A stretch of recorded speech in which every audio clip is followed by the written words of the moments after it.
పునరుద్ధరణకు సంబంధించి ప్రశ్నలు అడగడం, సూచనలు చేయడం, ప్రభుత్వం వైపు నుంచి వివరణ కోరడం జరిగింది. మా సహచార మంత్రివర్గ సభ్యులు వీలైనంత మేరకు వాటికి సంబంధించిన సమాచారాన్ని అందించే ప్రయత్నం చేసిండ్రు.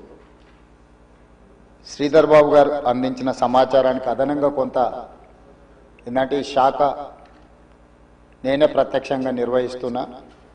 చాలా సందర్భాలలో ఈ సమీక్షలో కానీ కన్సల్టెంట్స్తో కానీ అధికారులతో కొన్ని నెలల తరబడి సమీక్షలో నేను ఉన్నా కాబట్టి నాకు కొంత అదనపు సమాచారం తెలుసు. ఈ సమాచారాన్ని సభ ముందు సభ్యులకు వివరించడం బాధ్యతగా భావించి తమ దగ్గర సమయం తీసుకొని ఈ వివరాలను సభ ముందు పెట్టే ప్రయత్నం చేస్తున్న అధ్యక్ష, మూసీ నది వికారాబాద్ జిల్లా అనంతగిరి కొండల్లో మొదలయ్యి నల్గొండ జిల్లా వాడపల్లి దగ్గర కృష్ణానదిలో కలుస్తుంది. దాదాపుగా అనంతగిరి కొండల నుంచి వాడపల్లి వరకు 240 కిలోమీటర్లు మూసీ నది ప్రవహిస్తుంది. ఈ మూసీ నది మూసీ ఒకటే లేదు అధ్యక్ష, ఇందులో ఈసా నది కూడా ఉంది. मेरे ख्याल से अकबरुद्दीन साहब को पता है, उस्मान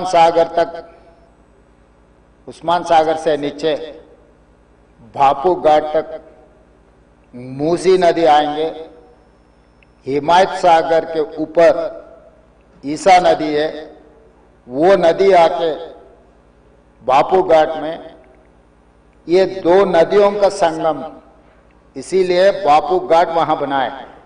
కన్యాకుమారి దగ్గర 2 సముద్రాలు 2 నదుల యొక్క సంగమం దగ్గర మహాత్మా గాంధీ గారి అస్థికలు ఏ విధంగా పెట్టినరో ఈరోజు వికారాబాదులో మొదలయ్యే మూసా, రంగారెడ్డి జిల్లాలో ఇతర ప్రాంతాల నుంచి మొదలయ్యే ఈసా నదికి సంబంధించి హిమాయత్ సాగర్ ప్రాజెక్ట్ ఉంది.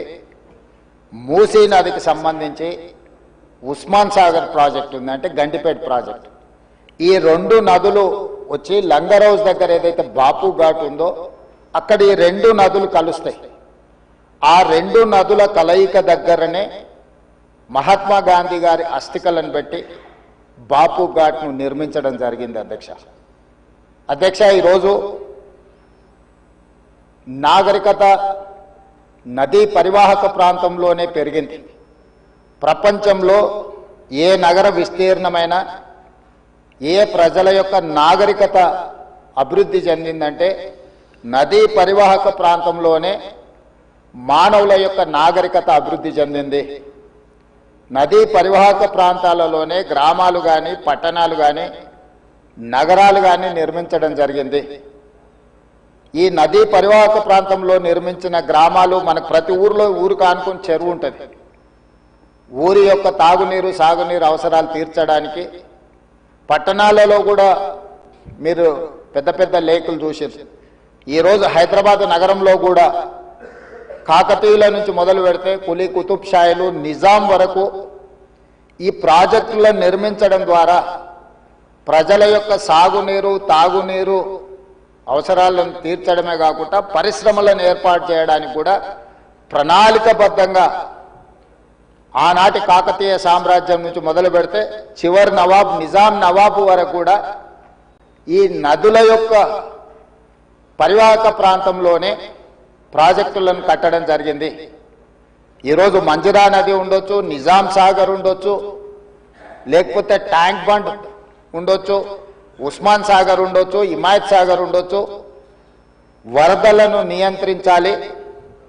1908లో ఈ నగరం మీద వరద తుఫాను ఉప్పెనై వేలాది మందిని బలిగొన్నప్పుడు నిజాం సర్కార్ నిజాం ప్రభు మనసు చెల్లించి ఈ సమస్యకు శాశ్వత పరిష్కారం చూపించాలి అని చెప్పి ప్రపంచ స్థాయిలో ఆ రోజుల్లోనే టెండర్లు పిలిచి సాంకేతిక నిపుణులను నియమించి మోక్షగుండం విశ్వేశ్వరయ్య ద్వారా